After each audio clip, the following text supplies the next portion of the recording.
Ito ngayong araw na lumabas kami ng Bayonne, New Jersey. Sa mga di nakakalam, dito din yung home port ng barko namin.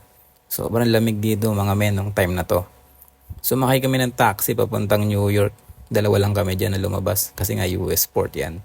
May mga kasama kami na bawal lumabas kasi pag US port bawal ang new hire.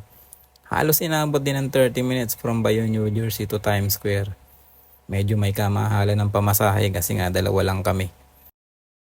I am brother, you see H&M? Yes. This 42 Street and this Broadway. Yes. 42 and what? Yeah. And Broadway. I'm here. Pero okay lang kasi nga sabi ko once in a lifetime lang naman. Baka ito lang yung time na lalabas talaga ako dito. Hindi na ako uulit. Inintay na kami ng taxi driver kung saan kami binaba. Mga almost 1 hour din kami nag-ikot-ikot. Picturan, video, dito sa loob ng Times Square. Bumili ng mga souvenir at palaging hinahanap ng mga Pinoy seafarer, crab magnet. Di pa nga namin naikot masyado yung lugar kasi nga sobrang laki niya.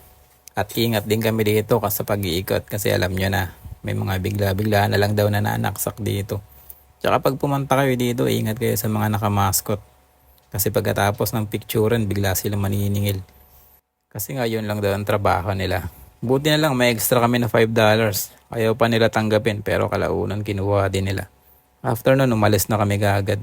Di na kami tumagal kasi nga parang may sumusunod sa amin dahil sa nangyari. Dito nga hinanap na namin yung sasakyan na naghihintay sa amin para makalis na kami kaagad. Isa lang masasabi ko kapag pupunta kayo dito.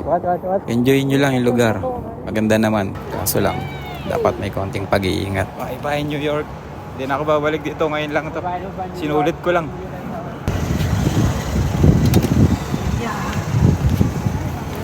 Lamig dito.